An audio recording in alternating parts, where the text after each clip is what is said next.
Ai, esse ai não enganou, não. Eu acho que eu não vou colocar esse e vou tirar as outras. Retaliação. Pessoal, bom, parabéns para quem participou de todas as aulas. E eu espero, irmãos, ter contribuído assim para o crescimento de vocês, o entendimento de coisas novas, né? Eu acho que uma coisa que tem ficado bem claro nessas aulas é o seguinte: problemas financeiros, pessoal. Por que se tem problemas financeiros? Falta de uma boa administração, né? E tem muita gente que acha que com uma simples oração vai resolver os problemas financeiros da sua vida, né? Eu entendo que, primeiro, isso não vai acontecer. Segundo, eu entendo que um curso de finanças é a resposta de oração de quem está pedindo a Deus um socorro na área das finanças, né? Quando você vai olhar, de fato assim, você vê gastos em excesso, falta de planejamento, né? Falta de prioridades. Tem um ditado popular que fala assim, ó: dinheiro não aceita desaforo, né?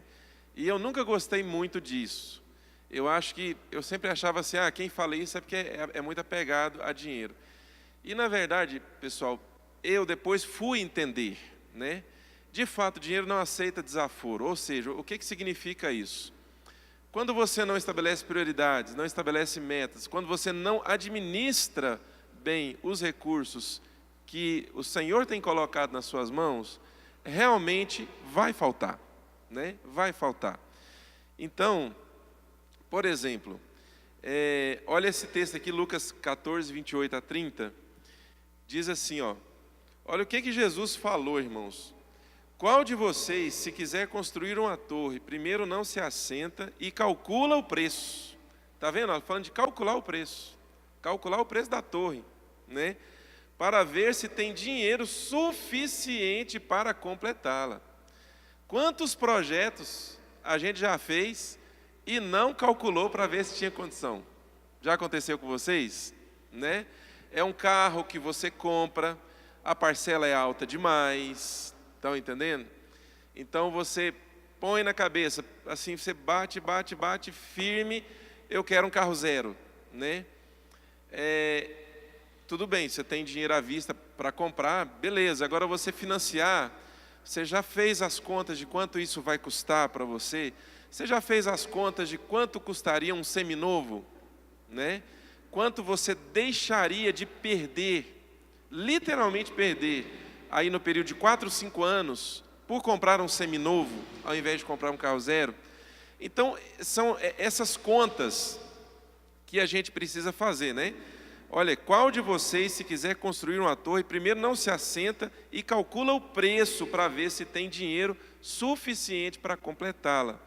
A gente tem que aprender a fazer essas contas. Olha, pois se lançar o alicerce e não for capaz de terminá-la, todos os que virão rirão dele, dizendo: este homem começou a construir e não foi capaz de terminar.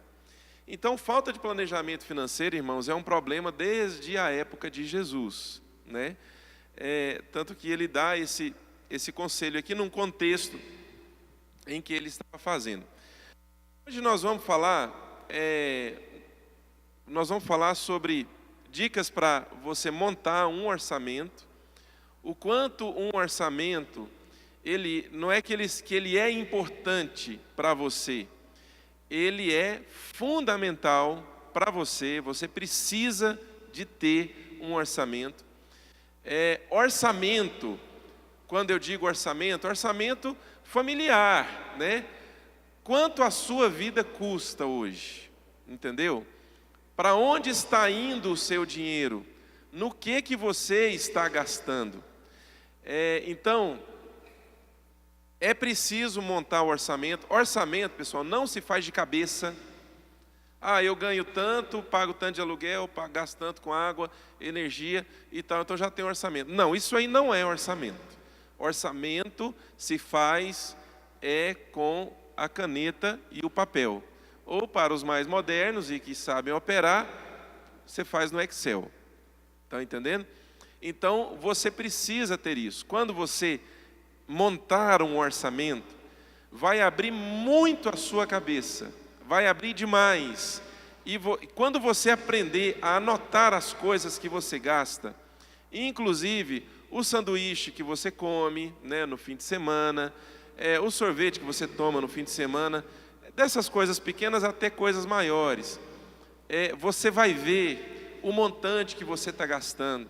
E aí você vai começar a se questionar, será que isso realmente é necessário para nós? Né? Ou será que, por exemplo, muitas vezes, por causa de um fim de semana especial, a gente quer relaxar e tal, você se empolga, então você sai na sexta, no sábado e no domingo. Mas você não fez conta para saber que o dinheiro que você gastou nesse fim de semana foi o dinheiro do mês inteiro, né, destinado para saídas. Então aí você vai agora ter que ficar 3 fins de semana sem sair, quer dizer, vai ser um tédio, então você vai ter que inventar alguma coisa em casa, ou você vai ter que tirar dinheiro de outro lugar, e aí é que começam os problemas, né? Então, pessoal, deixa eu falar um negócio para vocês, gravem isso, é muito melhor você não ficar negativo nas contas, do que ficar negativo e ter que consertar o buraco, tá? É muito melhor. Então, nós precisamos de bom senso, estão entendendo? Pessoal, nós precisamos de fazer sacrifícios, tá? Nenhum benefício você consegue sem sacrifício, tá? Então, você precisa de fazer isso, precisa aprender a dizer não, estão entendendo? E equilibrar as suas contas, estão entendendo? Equilibrar, de repente, você chegou à conclusão que com equilíbrio melhor nas suas contas, você tem o luxo, pode ter o luxo tranquilo, de sair para um restaurante todo fim de semana. Qual o problema disso? Se você tem o dinheiro, se cabe no seu orçamento, não há nenhum problema. O problema é quando isso está virando um sacrifício, está assim, ficando caro para você e você ainda não percebeu. Tá? E não é só com saídas de fim de semana, outras coisas também. Por exemplo, uma coisa que eu quero dar uma dica, depois que eu me casei, né, em 96, a minha lua de mel com a lua de mel com a minha esposa, nós fomos aqui para Portelândia, ficamos 3 dias na casa da minha tia, ela tem uma casa num lugar mais afastado, e nós ficamos só nós dois lá. Aí você olha e fala assim, meu Deus, que lua de mel. Pessoal, foram os melhores 3 dias da minha vida e dela. Estão entendendo? Porque nós não tínhamos condições. E hoje, 22 anos depois, a gente viaja uma vez por ano. Deixa eu participar da...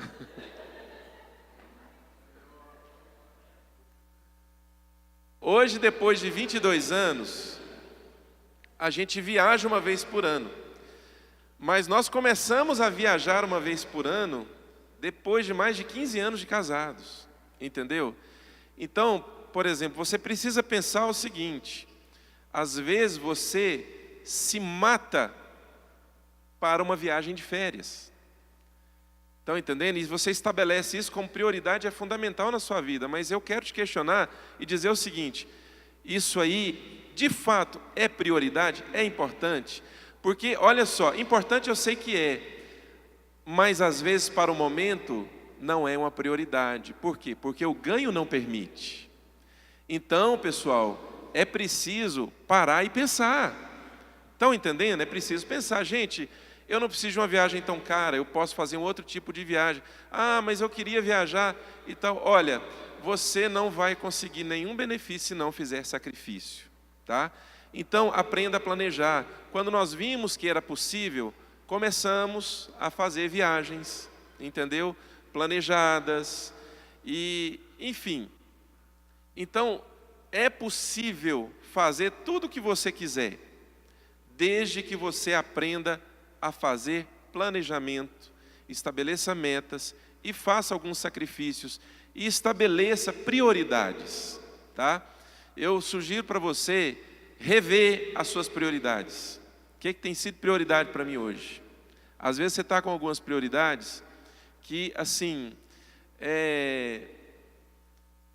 não cabe no seu orçamento e você vai sacrificar, assim, dá para pagar? Dá, mas você vai... É um sacrifício, assim, gente, que não tem necessidade, né? Então, pense sobre isso. Antes da gente fazer o orçamento, nós precisamos aprender a definir metas, tá?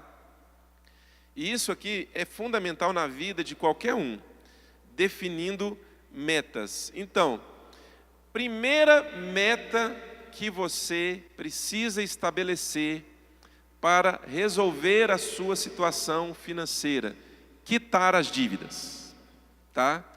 Pessoal, tem gente planejando assim, um lazer extraordinário, se esforçando para isso, mas com cobrador na porta, com o nome sujo no Serasa, estão entendendo? Pessoal, isso não está certo, não está certo. Eu digo a você o seguinte, isso é a minha opinião. Você está devendo? Então, você está planejando o quê? Um lazer caro, uma viagem, alguma coisa nesse nível? Minha sugestão para você, faz o certo, esquece. Primeiro, quita as dívidas. Estão entendendo? Resolve esse problema, né?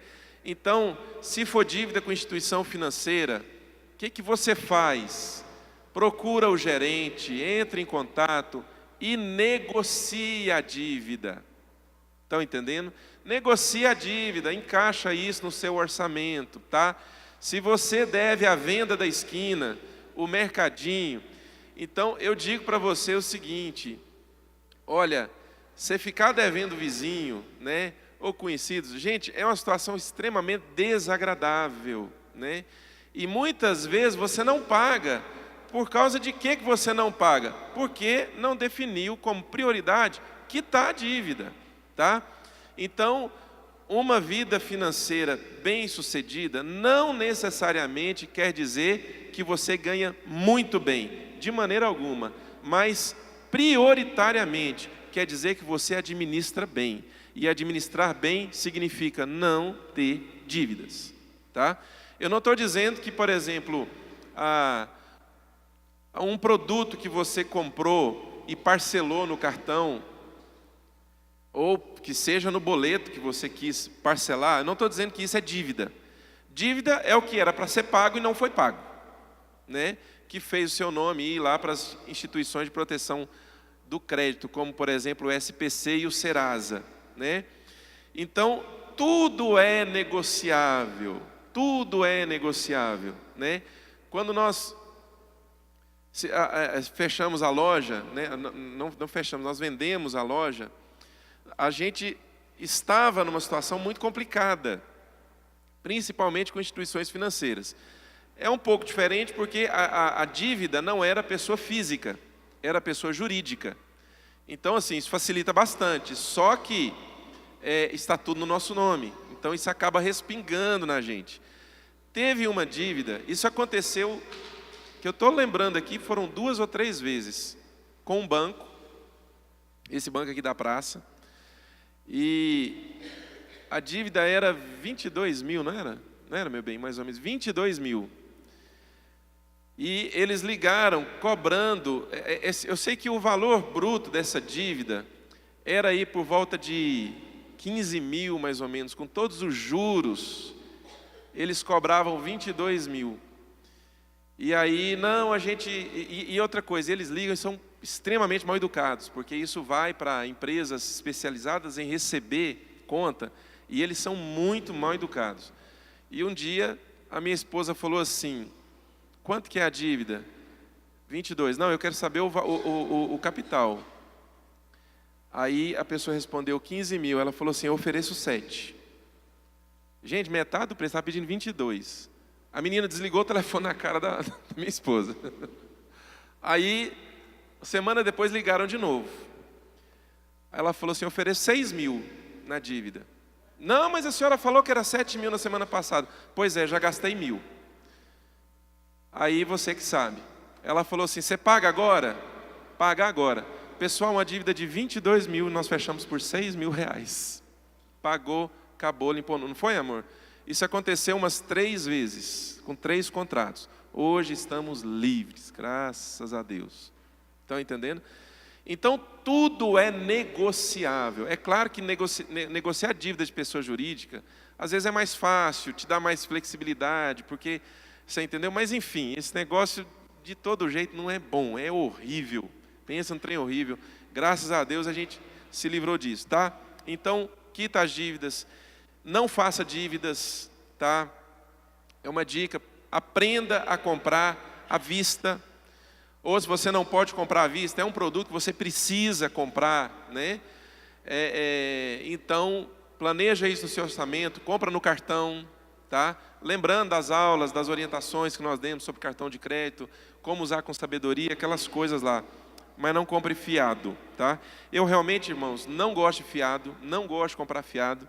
E assim, de fato, eu acho que isso é o que eu estabeleci para a minha vida. Eu não vou comprar fiado. Entendeu? Não quero ficar, nossa, estou devendo fulano. Não, estou devendo fulano. Aí eu esqueço, o fulano passa por mim, a cara desse tamanho, né? Não, então compra, paga logo, resolve o problema. Segunda meta que você precisa conseguir para você formar o seu orçamento e ser bem sucedido na vida financeira. Conseguir poupar alguma coisa, tá? Primeira coisa que você vai fazer, quita as dívidas. Tá? Então, suponhamos que foi um processo longo aí, 1 ano, para conseguir quitar as dívidas. Glória a Deus. Tudo bem, mas 1 ano atrás você estava devendo. E estava com o nome sujo. 1 ano depois você não está mais. Então, isso aí foi maravilhoso. Agora, o que você vai fazer? Você vai começar a poupar alguma coisa. Aprender a juntar dinheiro. Ainda não estamos falando de investimento. Juntar dinheiro, pôr embaixo do colchão, pôr dentro da panela, você entendeu? Ou pôr na poupança, entendeu? Você tem que conseguir juntar alguma coisa. É o momento de você começar a trabalhar o seu orçamento para te sobrar algo no final do mês, tá? Você conseguiu fazer sobrar algo no final do mês, e isso se tornou uma rotina, todo mês agora está sobrando, porque eu estou equilibrando direitinho. Ótimo, então você cumpriu a fase 2 do plano, que era poupar alguma coisa. Onde é que está o dinheiro? Está debaixo do colchão. Amém, glória a Deus, tá? Mas tem que poupar, tá? Fase 3, depois que você conseguiu poupar, fez disso uma rotina na sua vida, tá? Todos os meses você consegue. O que você vai fazer na fase 3? Começar no mundo dos investimentos. Aí agora você está conseguindo poupar, virou uma rotina? Beleza. Então agora eu vou começar a pensar, onde eu vou investir? Certo?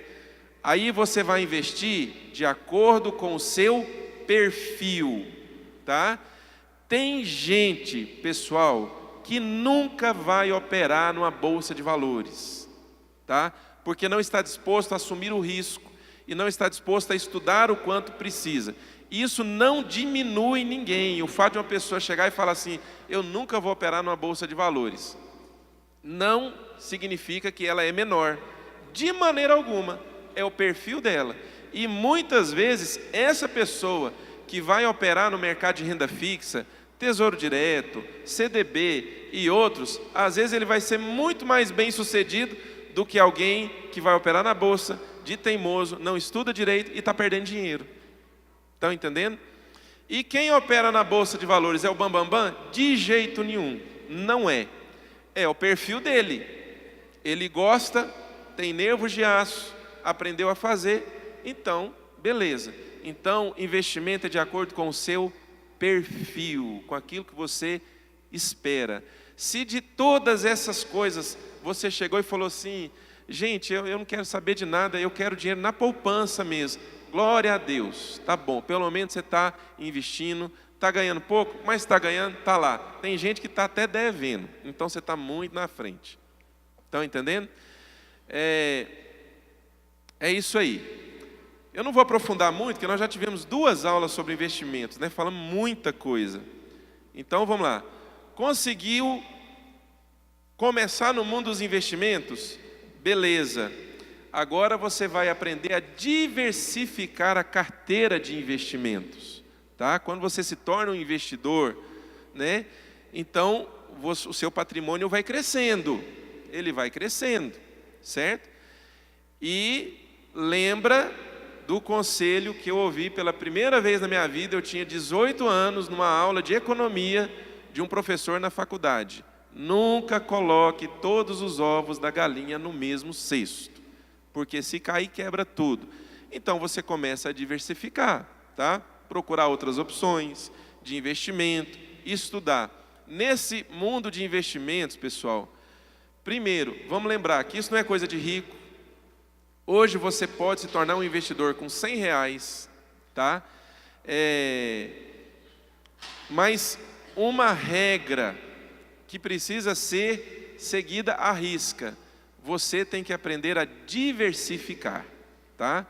Então, ter vários tipos de investimento. Isso aí é uma regra básica de qualquer investidor, desde os que investem R$100 até dos que investem aí 1 milhão, 10 milhões, 50 milhões de reais, tá?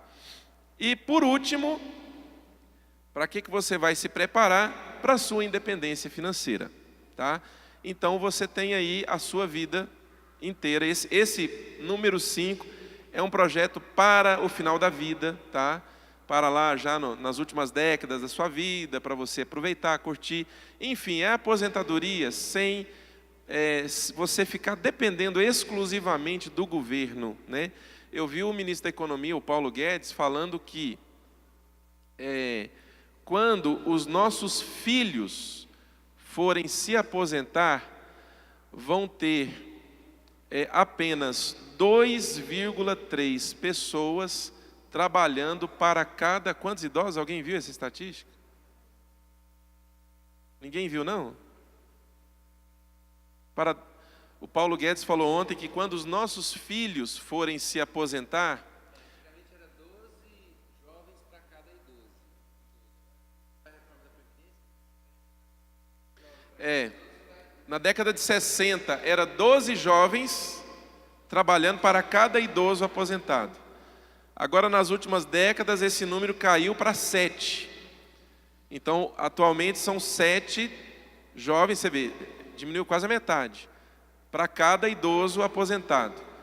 Na geração dos nossos filhos, quando eles forem se aposentar, vão ser apenas 2 jovens para cada idoso.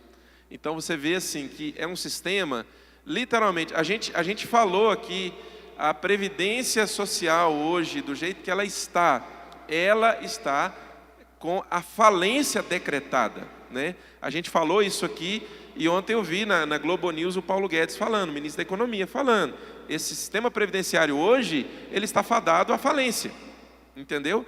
Ele vai falir. Ele disse que na próxima geração, eu achei que ele foi assim muito otimista.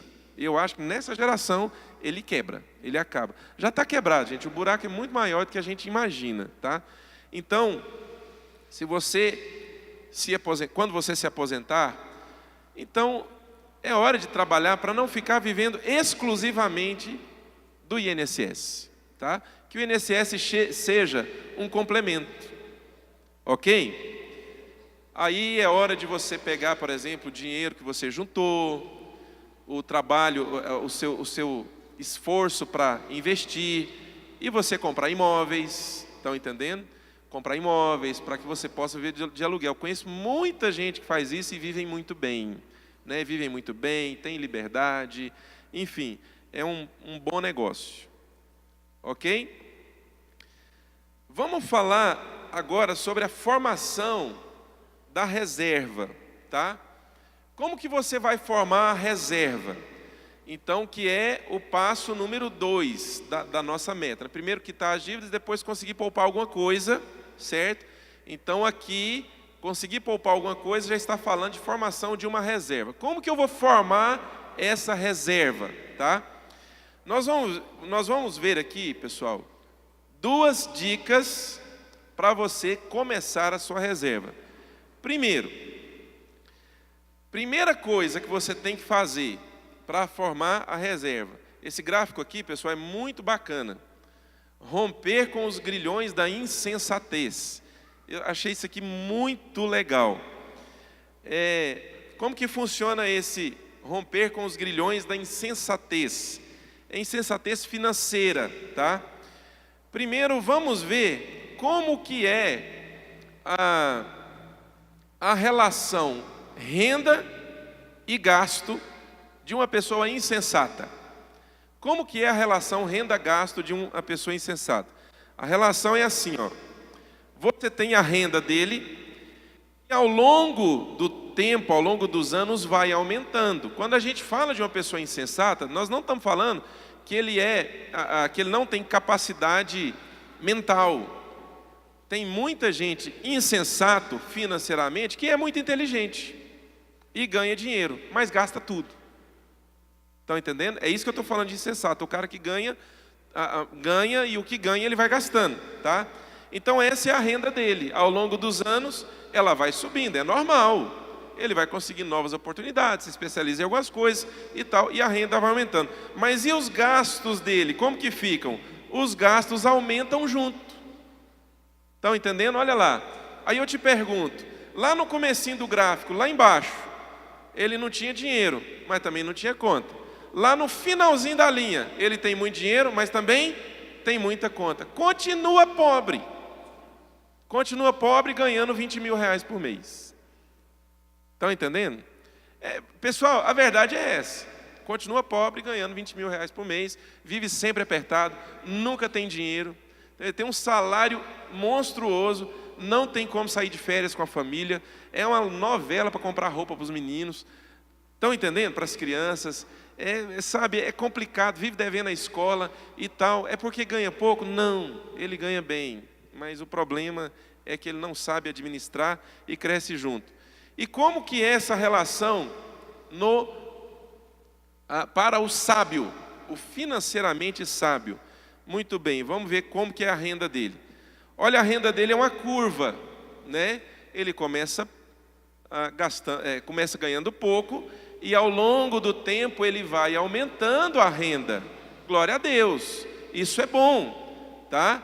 Isso aí, pessoal, é maravilhoso. Quem não quer ganhar mais? Eu quero ganhar mais. Me fala que eu vou ter um aumento que eu fico feliz demais. Estão entendendo? Mas como que são os gastos do insensato?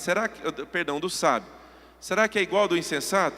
Não, pessoal, olha lá, os gastos do insensato permanecem numa mesma direção. Ou seja, o aumento da renda vai proporcionar maiores investimentos. Estão entendendo? Um aumento de patrimônio, tá? Pessoal, eu já falei, não custa nada relembrar. Ontem o Josias me mandou, era meia-noite e 10, ele me mandou um WhatsApp. Não, eu estava acordado, eu fui dormir, era quase 1h da manhã. Não, mas ele me mandou um WhatsApp assim, era um desenho. De um lado, estava lá assim, sorteio da Mega Sena acumulado, uma fila dobrando o quarteirão. Do outro lado estava lá escrito assim, curso de finanças, só tinha uma pessoa dentro da sala de aula. Ou seja, eu ri tanto aquele negócio, eu fiquei pensando, falei assim, gente, mas é exatamente isso aqui. Isso aqui é a cara. Eu vi o povo, hoje eu passei, era 15 para as 8. Uai, é caminho do trabalho, não tem como não passar. Era 15 para as 8, a fila já estava enorme já. Aí eu fiquei pensando, né? Eu falei assim, gente, eu queria pegar um por um daquela fila e entrevistar para procurar saber como que é a administração financeira. Pode ter certeza, pessoal, é um regaço. Entendeu? Aí quer ganhar na Mega Sena. Alguns ganham na Mega Sena. Mas o que acontece depois de um ano? faz um regaço. Depois de um ano está mais pobre do que antes de ter ganhado. Isso é estatística que eu já vi em telejornal, tá? A grande maioria dos ganhadores da Mega Sena, depois de um ano, estão mais pobres do que antes. Então o problema não é um bom salário, o problema é a administração, tá? Então, vou te dar uma dica agora, vai te dar uma cutucada. Quando você pensar em orar sobre vida financeira, antes de orar, pense em como você tem administrado o seu dinheiro. Porque às vezes você vai... Gente, eu já vi cada oração. Gente do céu. Ainda bem que a oração é Jesus, porque se fosse para mim, nossa vida, eu desistia. Gente, eu já vi orações, agora falando sério, eu já vi orações que nunca vão ser respondidas. Nunca vão ser respondidas.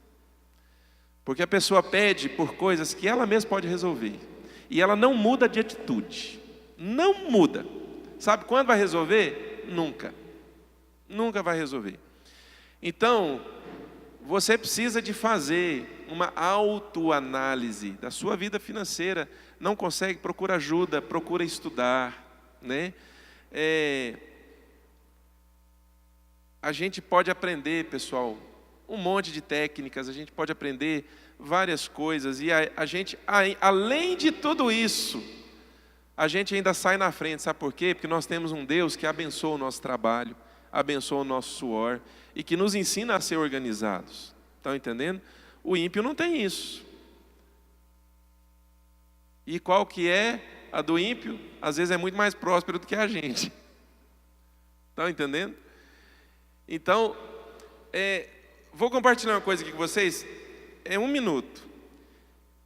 Mas assim, me entendam dentro do contexto que eu estou falando. Tem um texto na Bíblia, eu não me lembro qual dos profetas está esse texto. É um texto que diz assim, que a riqueza do ímpio vai ser transferido para o justo. Quem já viu esse texto?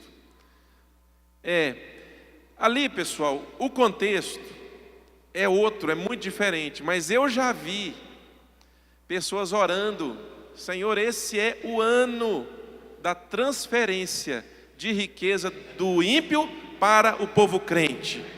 Esse é o ano. Ixi, já vi isso várias vezes. Pessoal, olha, eu vou falar um negócio para vocês, assim, na boa, essa é uma das orações que nunca vão ser respondidas. Normalmente esse sujeito é o sujeito que acha o seguinte, Deus é igual riqueza, entendeu? E gente, não é assim. Está entendendo? Ou eu não sei se é só comigo, porque assim, tudo que eu me propus a fazer, eu tive que me esforçar muito, né? Já orei, Senhor, me dá graça para aprender tal coisa e tal. E eu vou falar, irmãos, é um ralo que vocês nem imaginam, mas eu aprendo. Aí lá no final eu fico pensando assim, gente, Deus me deu graça, porque é tão difícil, pelo menos para mim foi tão difícil, que se não fosse a graça de Deus, eu não tinha conseguido aprender. Então, esse é o tipo de oração que não dá certo, não adianta fazer. E é a oração que todo mundo bate palma, fala amém empolgado, né? Quem não quer um dinheirinho a mais na conta? Ao invés de orar desse jeito, pessoal, sabe, faz o quê? Faz assim, ao invés de orar essas coisas, faz basicamente 2 coisas. Primeiro, seja fiel no dízimo, aí já tem uma promessa sobre você. Deus vai abrir as portas do céu e vai derramar sobre você bênçãos que você nem vai ter lugar onde guardar. Então já começou bem, sendo fiel no dízimo. Segundo, aprenda a administrar aquilo que Jesus coloca na sua mão, seja pouco ou seja muito, tá? Vamos em frente. Então, para a formação da reserva, ponto número 1, dica número 1, vamos romper com os grilhões da insensatez. Dica número 2, para você formar a sua reserva, definir prioridades, tá? Eu vou te dar 2 dicas de prioridades para a reserva, aquela parte do seu ganho que você vai reservar, né? Primeiro vai aprender a poupar, depois com esse montante que você está poupando, você vai começar a investir. Então, ele precisa de ter um objetivo. Você não pode simplesmente juntar dinheiro sem objetivo nenhum. sabe? Quer dizer, você pode até fazer isso, mas se você tiver uma meta, vai facilitar demais. Então se pergunte, para que eu estou juntando dinheiro? Qual que é o objetivo? Estabeleça uma meta, entendeu? Estabeleça um alvo. Ó, esse dinheiro que eu estou juntando aqui, isso é para comprar um carro. Esse dinheiro que eu estou juntando aqui é para sair de férias. Esse dinheiro que eu estou juntando aqui é para eu... Fala outra coisa aí legal de fazer. Oi? Emergências na área da saúde. Então, você dê nome para essa reserva, porque vai, assim, é como se ela fosse se materializar, vai ficar um negócio mais palpável para você. E tudo que você estabelece um objetivo e uma meta, você consegue alcançar com maior facilidade, tá? Então, eu vou te sugerir 2 metas. Primeira meta, reserva de emergência, tá? Então, a sua formação da reserva, na minha opinião, deve começar com uma reserva de emergência. Sugestão, 5% do que você ganha, tá? Pastor, não consigo tirar isso ainda. Lembra lá das nossas dicas, lá atrás. Primeiro, quitar as dívidas. Segundo, aprender a poupar, tá? Pastor, mas eu já estou poupando, não consigo tirar isso ainda. Então, lá vai uma outra dica. Essa da minha cunhada, a Tamires. Procure fazer uma renda extra, né? Vender alguma coisa. E, às vezes, fazer dessa renda extra a sua reserva. Isso é uma ideia muito boa, tá? Muito bacana. A segunda sugestão para a formação da sua reserva. Então, primeiro, a reserva de emergência, sugestão de 5% do seu salário, tá? Segundo, a aposentadoria, 15%, tá? Por que aposentadoria? Porque como é um montante maior, então você vai precisar da vida toda para juntar, tá? Quanto mais cedo você começar. Ó, eu estou vendo aqui, ó, a Júlia, eu estou vendo a Luana, estou vendo a Lia, estou vendo a Luísa. Quem mais que eu estou vendo aqui? A Gabi, que eu estou vendo aquelas 2 crianças ali atrás. Como que é o nome dele? Eric e Cauã, estou vendo eles. Quem mais que eu estou vendo? A Grace. Ah, não, a Grace é adulta já. Eu estou vendo o Gabriel. Você está com quantos anos, Gabriel? 22. Cara, eu vou falar um negócio. Olha, agora eu vou falar assim, gente, na boa, vou falar de verdade. Eu me casei com 22 anos de idade. Se com 22 anos de idade eu tivesse juntado 15% de tudo que eu ganhava, gente, hoje eu estava com um bom patrimônio. Então, por que eu citei vocês, crianças? Vocês estão na hora de aprender a fazer isso. Estão na hora de aprender a fazer isso. A Denise... Pode contar sim.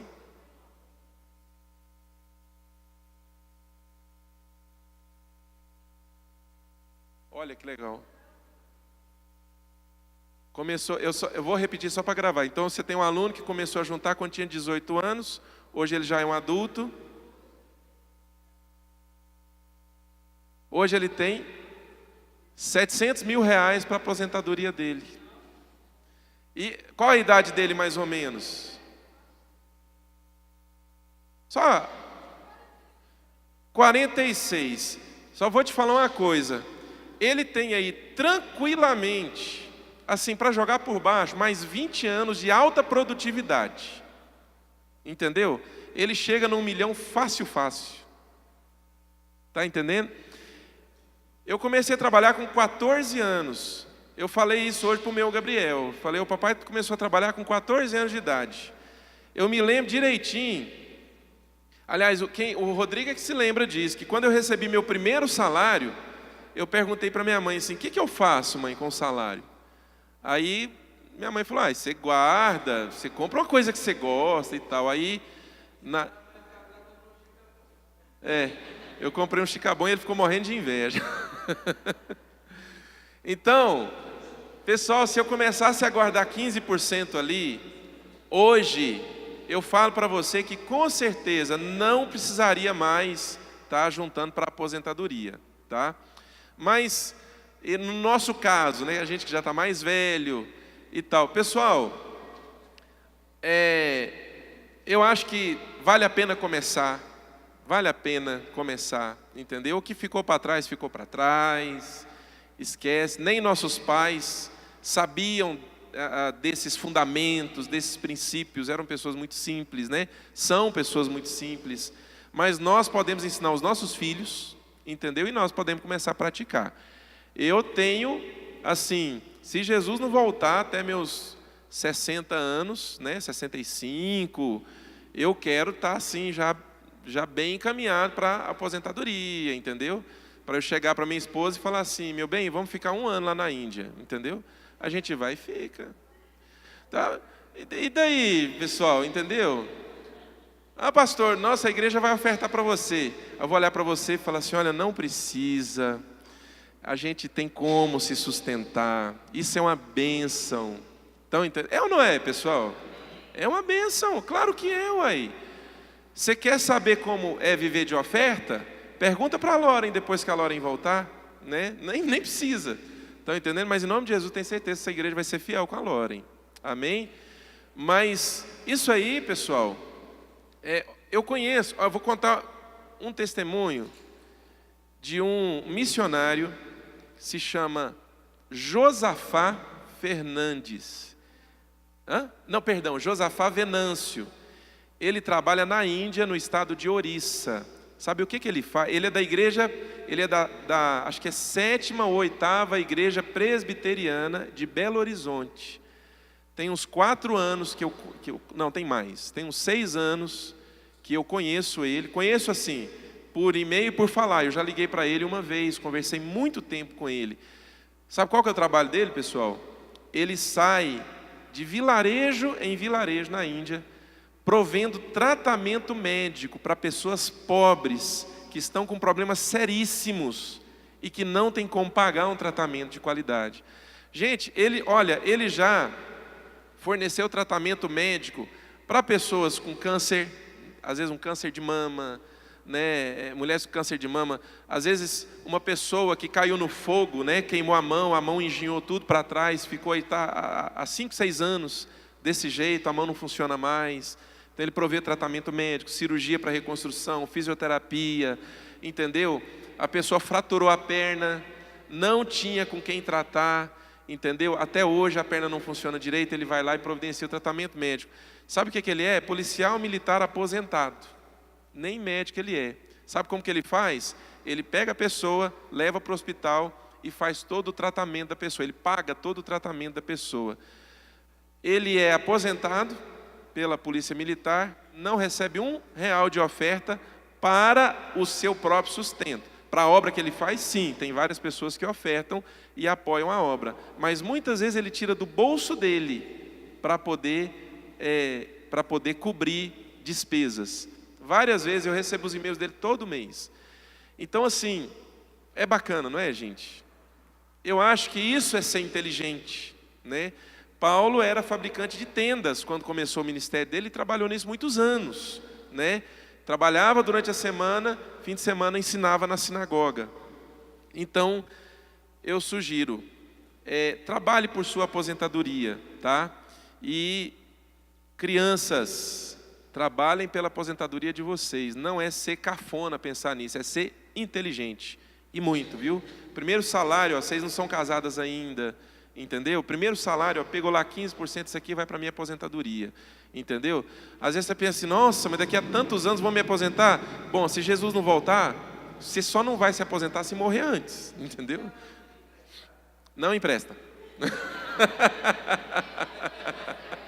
Não empresta. Pais, não peçam dinheiro emprestado para os seus filhos, tá? Vocês fiquem espertos, tá? É vocês que teriam que emprestar para eles, viu? Emprestar não, teria que dar. Ok. Então essas são as 2 dicas, tá? Para formação da reserva. Começa com isso, reserva de emergência, 5%, aposentadoria, 15% que você ganha. Ah, ainda não dá. Trabalha para isso, tá? Arruma um bico, faz um extra. Quem pergunta?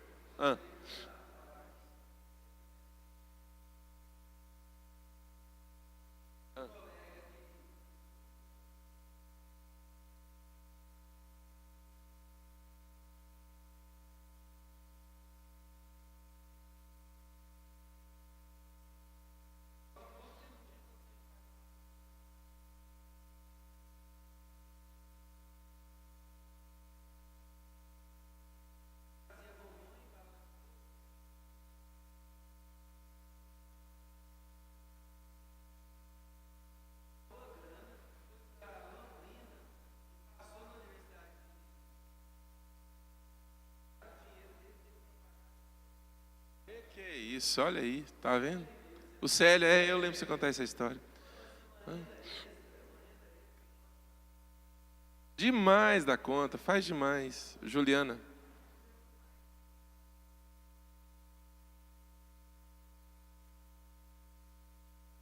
Ah, ele passou lá em casa também. É legal. Pessoal, nós não podemos ter vergonha não, sabe? E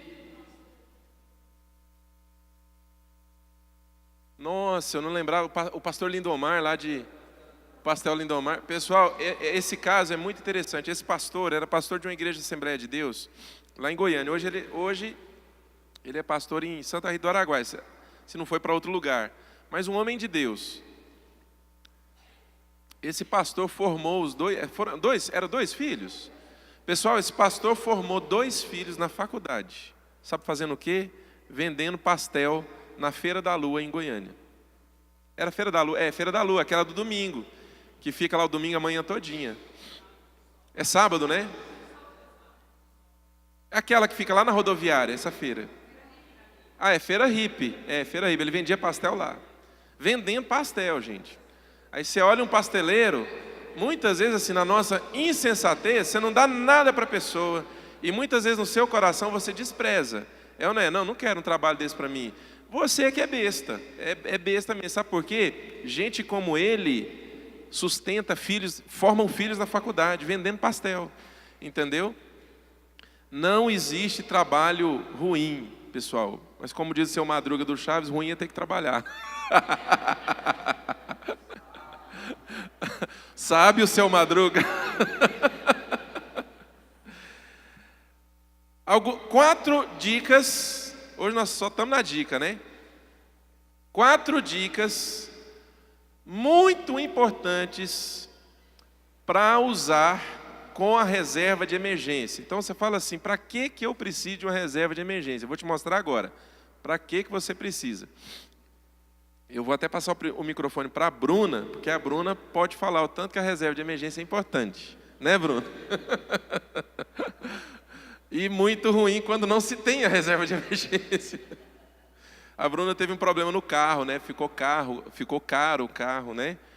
E o danado do carro, ele tinha que ter deixado terminar o curso, dar mais um prazinho para poder pifar. Mas foi pifar no começo do curso, ela não pensava ainda na reserva de emergência e aí ficou complicado para arrumar o carro. Mas por que a reserva de emergência, na minha opinião, é a principal reserva que você tem que ter? Além da aposentadoria, é claro. Tá? 4 exemplos de uso para a reserva de emergência. Então, para que você vai usar? Quando for demitido do emprego. Tá? E sobre isso, pessoal, deixa eu falar um negócio para vocês. Eu já vi muita gente tomando uma decisão assim lamentável, saindo de um emprego e que está ganhando até um valor razoável, valor de mercado, porque se cansou, entendeu? Ficou entediado e aí vai confiar agora no seguro-desemprego. Olha, irmãos, eu vou falar um negócio. Eu até oro por essa pessoa, mas primeiro me dá uma vara, deixa eu dar umas varadas. Pessoal, uma vez eu recebi uma pessoa pedindo para conversar comigo. E ela disse, eu falei assim, tudo bem, eu te recebo, marcamos a hora, ela foi. E aí eu falei assim, no que eu posso te ajudar? Ela falou assim, eu estou passando a maior crise financeira da minha vida. Eu não tive como, eu e meu esposo não tivemos como pagar o aluguel e fomos morar na casa da minha mãe. Nós temos um filho, como o senhor sabe, e tem ficado uma situação muito chata, porque às vezes o meu filho vai na geladeira da minha mãe, abre a geladeira, pega alguma coisa, ela acha ruim. A gente está almoçando, ele quer comer um pouco mais, ela acha ruim, porque precisa guardar para a janta. Aquelas coisas que é complicado quem mora junto com um familiar, né? No caso, pai, mãe, essas coisas, sogra, sogro, essas coisas. Eu falei, mas o que aconteceu com o seu emprego? Eu lembro, você trabalhava em tal lugar. Ela falou assim, Deus mandou eu sair do emprego. Aí eu falei assim, como? Deus mandou eu sair do emprego. Eu falei, como mandou? Aí ela falou assim, porque Deus falou que eu ia servir Ele, ia trabalhar para Ele. E Ele mandou eu sair do emprego. Eu falei, quanto você ganhava? Ganhava tanto. Eu falei, meu Deus do céu.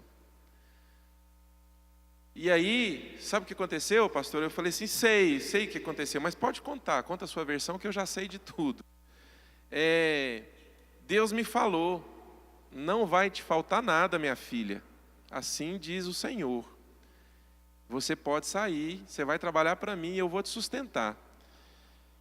E aí, pastor, eu comecei a receber o seguro-desemprego. 6 meses recebendo. E de fato, nesses 6 meses, não faltou nada. Quase que eu olhei para ela e falei assim, é claro que não ia faltar. Mas aí, a partir do momento que acabou o seguro-desemprego, começou a faltar. E aí eu orava e falava, Senhor, o que está acontecendo? Tal, agora já está faltando coisa. E acabou que a gente teve que entregar a casa, saiu devendo aluguel, devendo água, devendo energia, e estava na casa da mãe. Aí eu falei assim, em primeiro lugar, eu vou resumir 1h30 de conversa. Em primeiro lugar, Deus não te mandou sair do emprego. Mas como não mandou? Não mandou. Eu falei assim, por que Deus te mandaria sair do emprego? Ele é contra quem trabalha? Eu sou pastor de uma igreja, é uma igreja que exige atenção, mas Deus nunca me mandou sair do emprego não, ou será que eu sou surdo? Está entendendo? E fui falando nesse sentido, mostrando para ela o seguinte, você não ouviu a voz de Deus, você ouviu a voz do seu coração, de Deus você não ouviu não. Aí eu ainda dei o cutucado que eu falei assim, você acha que se Deus tivesse te mandado sair de fato, estaria você nessa situação agora? O que vocês acham, pessoal, sim ou não? Não estaria. Porque quando Deus levanta uma pessoa para uma obra, quem paga a conta é Ele. É Ele que paga a conta. Né? Então, pessoal, não sigam esses exemplos. Tá? Abandonar emprego e tal. Olha, a não ser que você tenha uma direção muito clara de Deus e você consulte pessoas ao seu lado que confirmem isso. E isso, de fato, seja consenso na multidão de conselhos. Né, de pessoas que estão perto, pessoas que te amam, que conhecem a situação, tudo bem, pessoal, mas olha, enfim, vai fazer isso aí achando que é Deus que mandou? Segunda coisa, conserto do carro, tá? O carro dá problema, então fica caro o conserto, o que você faz? Reserva de emergência. Aí você não desequilibra, não entra no cheque especial, tá? Não vai lá pedir bênção para o gerente do seu banco, dizendo que quer um crédito pessoal para pagar juros aí de 6, 7% ao mês, entendeu? O que é horroroso, tá? Você pode usar também para despesas médicas. Às vezes você não tem plano de saúde, tá? E o hospital às vezes fica caro, tá? Então com a reserva de emergência você pode socorrer alguma coisa que sai fora do padrão, né? Vamos dizer assim, às vezes uma internação, alguma coisa assim. Em nome de Jesus, ninguém vai ficar doente. Amém? E por último, você pode usar para reparos na casa. Né? Quem não gosta de fazer um puxadinho em casa? Né? Gente, nós somos, brasileiro é o rei do puxadinho. Entendeu? Então nós vamos fazer o puxadinho na casa? Vamos. Então aonde a gente recorre? Reserva de emergência, né? Se o negócio é meio urgente, você não consegue esperar e tal, não tem dinheiro guardado, reserva de emergência. Agora, vou te falar o pulo do gato para a administração da reserva de emergência. Você precisa ser, me fugiu a palavra agora, disciplinado, obrigado. Você precisa ser disciplinado para repor a reserva. Você foi lá, tirou 5 mil da reserva, então tá. Então aí você senta numa mesa. Você já viram aquele curta da Pixar, que é um velhinho, um senhorzinho jogando xadrez com ele mesmo? Quem já viu esse curta da Pixar? Nossa, só 3 pessoas. Gente, 4 pessoas. Gente, vai lá no YouTube, digita assim, Pixar, jogo de xadrez. Velhinho, põe assim que ele acha. É um senhorzinho que chega no parque, ele arruma o tabuleiro de xadrez, aí ele vai e mexe uma pedra. Aí ele levanta da cadeira muito lentamente, né, que ele é bem velhinho. Aí ele vai, senta do outro lado, aí ele vai e joga como se fosse o oponente dele. Aí ele levanta, volta para cá. Gente, é muito bacana, No final, esse curta tem o quê? 5 minutos. No decorrer, você acha que de fato tem 2 pessoas jogando. Foi muito bacana o negócio, muito bem feito. Aí no finalzinho, ele ganha, né? Ganha de quem? Dele mesmo. Aí ele mesmo emburra, fica emburrado, bate na mesa, o trem cai no chão. E aí ele que ganhou, ele fica rindo, né? Dando aquela gargalhada. Aí a câmera vai afastando, afastando, afastando. Ele está sentado sozinho. Ele estava jogando com ele mesmo, sempre nessa posição. Jogava aqui, levantava, ia lá do outro lado, sentava. Muito bacana. Então, quando você usar a reserva de emergência, senta com você mesmo na mesa, entendeu? Você de um lado e você do outro, entendeu? E aí você fala assim, acabou que eu te emprestei dinheiro e eu quero receber agora. Aí você levanta, vai lá do outro lado, e aí você senta e fala assim, quanto que o senhor vai fazer para mim? Aí você levanta do outro lado e fala assim, é o seguinte, eu não trabalho sem juro, tem que pagar juro. E quanto o senhor vai cobrar de juro? 10%, tá bom? Não, tá muito caro. Enfim, pessoal, só estou floreando. Mas divide 10 de 500. Tá bom para você? Tá bom, beleza. Vai pagar? Vou pagar. Então tá bom. Eu tenho capanga trabalhando para mim, se você não pagar. Tá? Você com você mesmo. E repõe a reserva de emergência. Por que eu estou falando isso? Porque, pessoal, precisa ser rigoroso, tá? Eu já formei reserva de emergência várias vezes e várias vezes eu fiquei sem, porque não fui rigoroso o suficiente para repor, tá? A senhora levantou a mão? Não? Muito bem. Pessoal, esse é o último slide, tá? Muito bem. Chegamos, então, no final do curso com um modelo de orçamento que você vai montar no Excel, se souber operar, ou você vai montar no seu caderninho, se não souber operar o Excel, tá? Isso aqui, deixa eu só explicar, que vocês vão baixar esses slides da internet, que já está disponível, tá? E vocês vão estudar isso aqui e entender como funciona. Primeiro, essa primeira coluna aqui, aonde estou mexendo o mouse, tá? São as suas despesas, são os seus itens. Então você tem um grupo chamado entradas. Então aqui você vai registrar o que você recebe, tá? Então eu coloquei aqui um título, recebimentos, e coloquei 2 itens, salário e renda extra. Salário que é fixo, renda extra, os bicos que você faz, o chocolatezinho que você vende, tá? Você vai colocar isso nessa coluna aqui, chamada valor previsto. Tá vendo essa coluna aqui, valor previsto? Valor previsto. Qual é a sua previsão de recebimento? Com salário, que é fixo, dá para fazer, bacana. Você vai receber normalmente o que é previsto. Renda extra nem sempre dá. Prestador de serviço, caso Nessivaldo, do Mazinho, Aelton e outros também, que prestam serviço, a Suede, nem sempre se tem uma previsão exata de quanto vai se receber. O que você faz nesse caso? Faz uma média e joga um pouquinho para baixo, tá? É melhor você se surpreender porque sobrou do que surpreender porque faltou, tá? Então faz uma média, tá? E joga um pouquinho para baixo. Todo mundo que é prestador de serviço tem uma previsão de quanto vai receber. Às vezes não é exato, mas tem a previsão, tá? E o valor real, o que é essa coluna aqui do valor real? O que você de fato recebeu. Eu previa receber 3.000, mas recebi 3.500. Epa! Então dá uma mudadinha no orçamento agora, certo? Grupo das saídas. O que você vai fazer? Olha, eu criei 2 grupos aqui dentro de saídas. Isso é tudo que sai, tudo que você paga, tá? Eu criei o grupo casa. O que é esse grupo casa? Despesas comuns da casa. Água, televisão, Netflix, Spotify. Compras a prazo, já explico o que é compras a prazo. Dízimo, energia, hospital, supermercado, telefone e outros. Cada um tem a sua realidade, encaixa aqui, tá? Da mesma maneira, você vai colocar no valor previsto, tá? Água, por exemplo, lá em casa, geralmente a água é 120 reais, tá? Esse é o previsto. Agora, tem mês que vem 80 reais.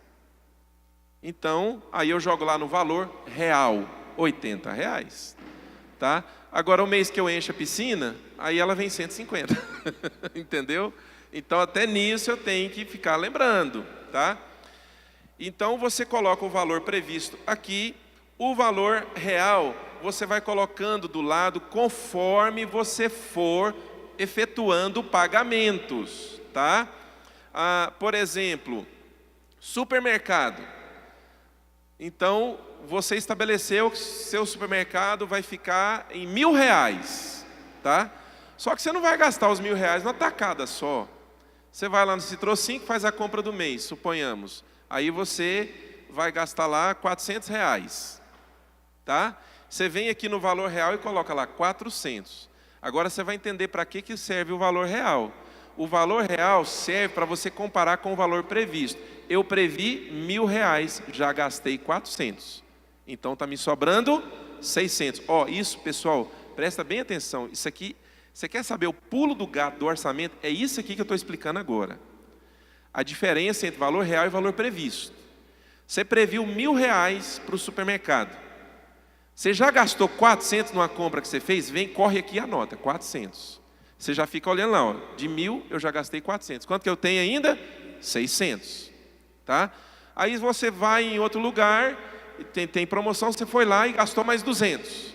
Você vem aqui e soma os 200 nos 600 que já estavam aqui. Entendeu? Vai ficar... É 600? 400, né, que eu tinha falado, né? Então vai ficar 200 mais 400, 600. Então eu tenho agora R$400. E aí, dessa forma, você vai tendo uma previsão de como está o seu gasto no mês e vai se planejando para chegar até o fim do mês dentro do orçamento, dentro do valor previsto. É uma dica boa, não é, gente? É uma dica boa, tá? Aí, você sabe por que eu tirei a gasolina? Porque não cabia na tela, entendeu? Por isso que eu tirei a gasolina, tá? E nós temos o segundo grupo chamado investimentos, tá? O que vai nesse grupo? Eu coloquei 3 itens. Coloquei a reserva de emergência, a aposentadoria e férias, tá? Pastor, mas eu não tem como juntar dinheiro para as férias ainda. Tira do orçamento aí. Você não vai ser menor por causa disso. Você vai ser inteligente, tá? Pessoal, essas coisas, lazer, isso tudo tem hora certa na vida da gente, tá? Tem gente que coloca isso aí como uma prioridade absoluta na vida, aperta, você entendeu? Se sacrifica, vive uma tensão dentro de casa, as contas não fecham. Gente, calma. Chega nas férias, exatamente, chega nas férias nem curte, está estressado. É isso mesmo. E ainda chega lá, não sabe lidar com as situações, volta com o cartão de crédito bufando, assim, de tanta coisa para pagar. Então, assim, defina prioridades, tá? Já falamos sobre isso. Tá? Quais as outras coisas que você pode colocar em investimento? Reforma da casa, tá? Uma pintura na casa, tá entendendo? Então, você sabe que você vai fazer daqui uns 2 anos, 3 anos, tem que pintar a casa de novo. Gente, olha a ideia, que bacana. Começa a juntar agora. Tá? Faz uma previsão, daqui a quanto tempo? Daqui 24 meses. Tá? Quanto que vai ficar? Não precisa ser valor exato, valor por alto. Vai ficar, sei lá, uns R$3.000. Divide por 24, vai colocando os valores aqui no seu orçamento. Todo mês você junta o dinheirinho lá. Chega lá o dia de fazer pintura na casa ou outra coisa, tá lá, aí você vai lá na Marquiori, como é que vai ser o pagamento? Você vai falar assim, no débito, por favor. Entendeu? Não é nem crédito, não tem esse negócio de crédito. No débito, por favor. Aí você estufa o peito, entendeu? E ora para o cartão passar, porque senão você vai passar vergonha. Uma vez eu fui pagar uma conta aqui na... O que foi? A gente pediu um sanduíche. Aí a gente saiu para dar uma voltinha. Aí eu falei, não, a gente passa lá, pega o sanduíche e vamos comer em casa. Aí eu cheguei lá, a menina deu tantos reais. Eu falei assim, como que vai pagar? Eu falei, no débito, por favor. Ela olhou para mim, eu digitei a senha, a maquininha falou assim,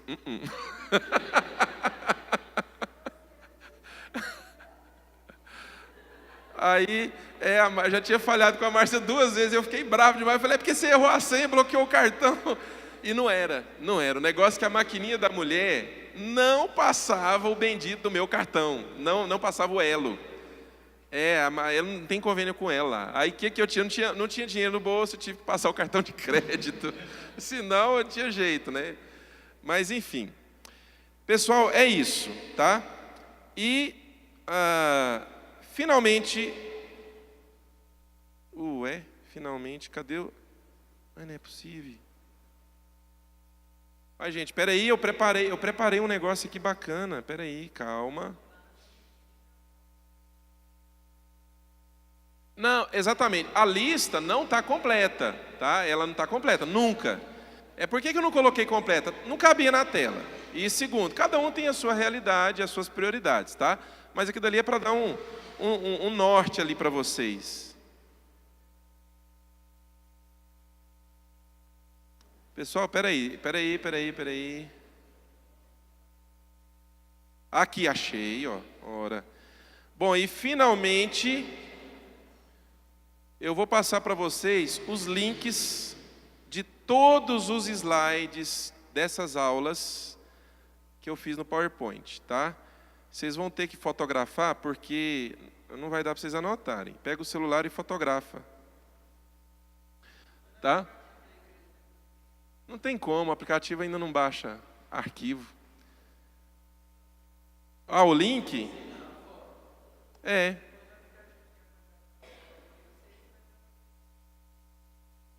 Tá, boa ideia. Legal. Pessoal, aí é só vocês acessarem esse link, tá? Digitou esse link lá no navegador, exatamente como está escrito aí.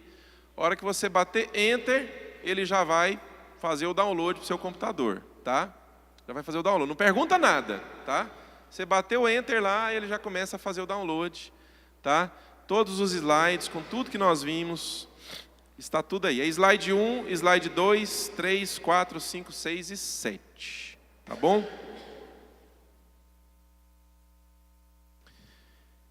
E assim nós terminamos o nosso curso de finanças. Pessoal, muito obrigado por vocês terem me suportado. Nós tivemos 2 aulas de 1h30, né? Depois na gravação é que eu vi. Obrigado por vocês terem prestigiado o curso, né? Realmente assim, leva tempo para poder preparar e tal. E eu agradeço a vocês assim por terem se esforçado para vir acompanhar. Espero que eu tenha assim mostrado algumas direções para vocês, tenha explicado algumas coisas, tá? E agora sobre esse ponto eu já estou livre da ignorância de vocês. Não, desculpa, assim, não é uma... Eu estou livre no seguinte assim, eu não sabia. Não, sabia sim, você fez o curso de finanças. É isso que eu quis dizer, que eu estou livre da ignorância, entendeu? É porque a Bíblia fala assim, Paulo fala assim, então a partir de agora eu estou livre do sangue de vocês, né? Porque Paulo tinha pregado o evangelho, eles não aceitaram. Aí ele falou assim, então eu estou livre do sangue de vocês. Então é o meu caso, estou livre da ignorância de vocês, entendeu? Então, pessoal, obrigado mesmo, tá? Deus abençoe vocês. Pode falar, Ana Paula. No microfone? Pode ser.